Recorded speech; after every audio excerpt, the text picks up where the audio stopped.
I first came across this question, what happened to you, when I was doing an interview with Dr. Bruce Perry a couple of years ago for 60 Minutes story I was doing. Now, I've known Dr. Perry for over 30 years. I first started interviewing him in the early 90s, late 80s, early 90s on the Oprah show, when we were talking about raising children and how important it is those first 0 to 6 years. So I've been hearing about what it means to nurture and support the brain early on. It wasn't until that conversation a couple of years ago, I don't know whether, I think it's because of where I was in my life at the time. I opened a school in South Africa. I've had these wonderful, brilliant girls who come from traumatic backgrounds, grow up and have really serious mental health issues. And I was trying to, at the time, figure out what are we doing wrong at our school? Something's really wrong here. And in that interview with Dr. Perry, he said, you know, most people ask the question when kids are not behaving the way you want them to behave or what's wrong with them. We really should be asking about what's happened to you. It was like a major moment, like I got it in a way that I hadn't received it before. And I realized that it's not just for children that you ask that question, but it's really everybody.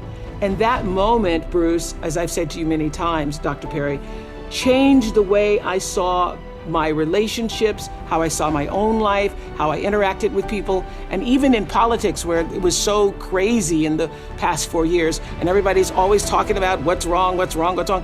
I would always say, I wonder what happened to that person. I wonder what happened to them younger that caused them to be this way. So all of the labels that you just gave, Jay, there's a world of labels. There is, overachiever. There's, obsessive compulsive moms, soccer moms. There is the desire to, please people all the time. There's a multiple labels that refer back to what happened to us. And so I will just say this. One of the things that Bruce says in the book, each of us comes into the world with our own worldview. And that worldview is actually shaped from the crib. And you get from the world what you project into the world, and you project into the world what you were raised with and what you were raised around. So that's why what happened to you is the essential question. The younger the children are, the more influence you have, not only on who they become, but on what their brain becomes. Because if you're surrounded by chaos and dysfunction and loudness and disorder at a 0 to 2 months, it means the synapse in your brain doesn't form in the way that it does in children who have had that. And you are more likely for behavioral problems, health problems, all other problems in life, just because you didn't get what you needed from 0 to 2 months. That is what is so amazing. I thought trauma, prior to my conversations with Bruce in doing this book, I thought trauma had to be a big, gigantic experience. You had to go through a tsunami, literally, if not literally a tsunami-like crisis in your life. A fire, a hurricane, a tragedy, a car accident, a stabbing, somebody died.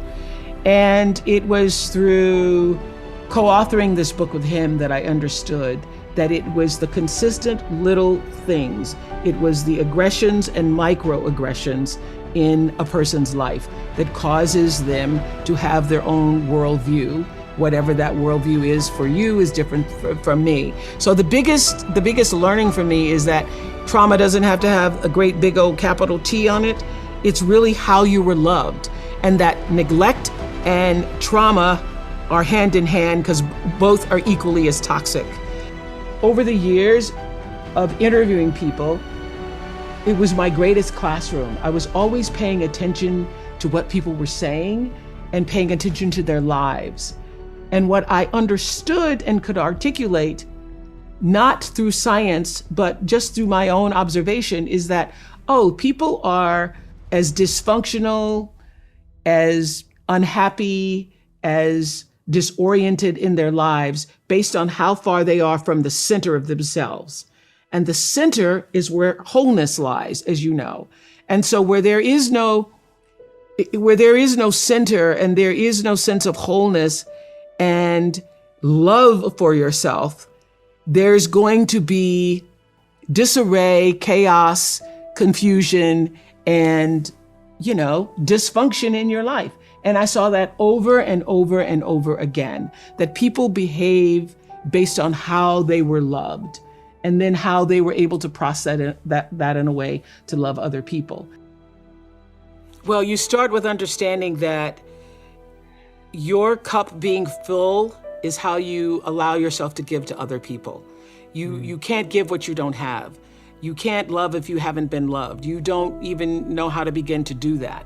So I think it begins with fundamentally understanding that you are worthy enough, you are valuable enough, you matter enough to give yourself the love that you deserve. And that starts by taking out time for yourself. So I have my own rhythm and pattern. I know that if I go 6 days and then by the seventh or eighth, don't give myself a break, that lots of other things give, that I'm not as alert, I'm not as attuned, I'm not as centered, I'm not as focused. So I know that is my limit. I cannot go beyond a certain amount of days.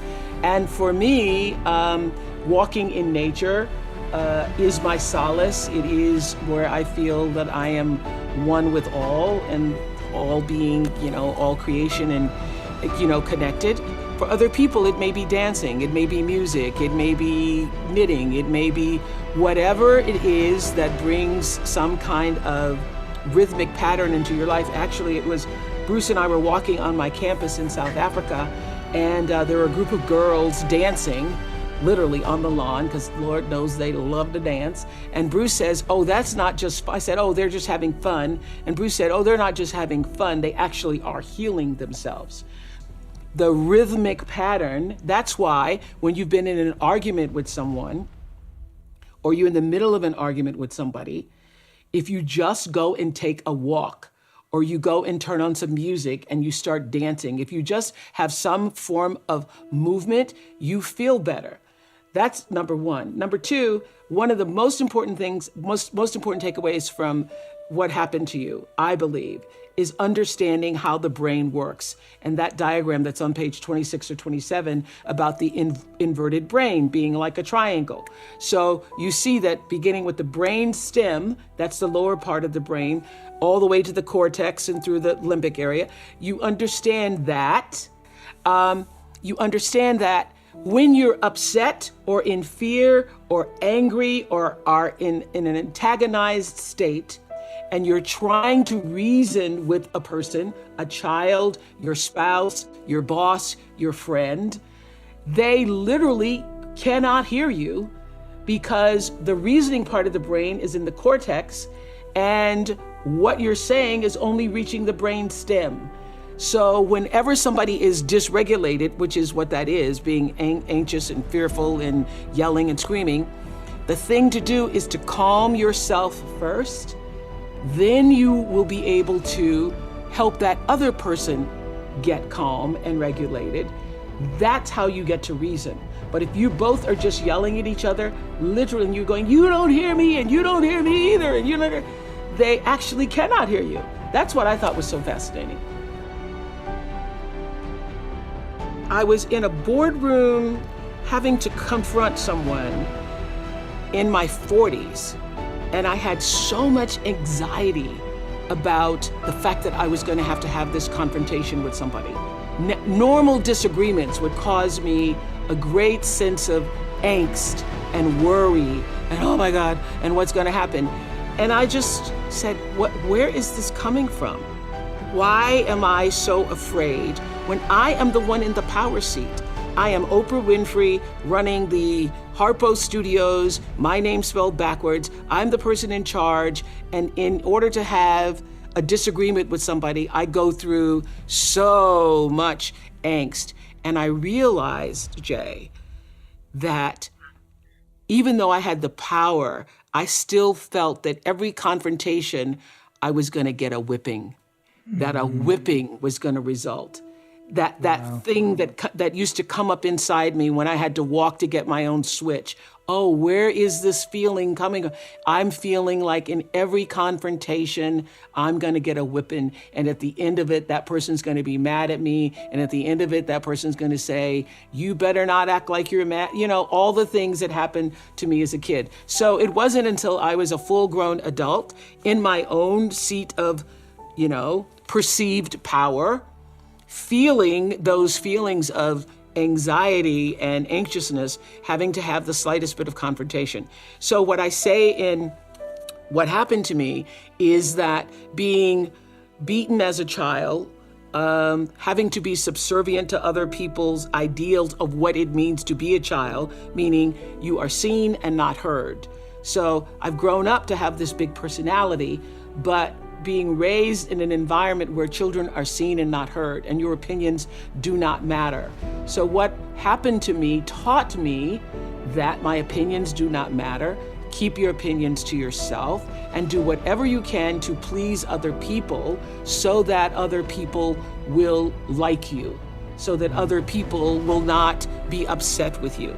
And I will have to tell you, it is also for me, not for everybody else, but for me, one of the reasons why I was so susceptible to sexual abuse, because I had been taught and trained not to speak up for myself, that whatever somebody wanted to do who was older than me or in a position of authority, that they had rights that I did not. So that what happened to me was ingrained in a way that, you know, literally caused me to be a major people pleaser for a great deal of my life. If you come into success and fame, and particularly fame, because fame is its own world and definition, because it really is based upon what other people think of you. So, because fame isn't what you think of yourself, it's what other people think of you. If you come into that and you don't have a grounded, centered self, you will be controlled by the outside instead of the inside. And if you come into that not in the fullness of knowing who you are and what you're supposed to do with that fame, whenever somebody likes you or doesn't like you, that determines whether or not you're having a good day or a bad day. And you have lost control of your own life. So I think what fame teaches you quickly is to grow the wholeness within yourself so that you're not controlled by others' outside opinions of you.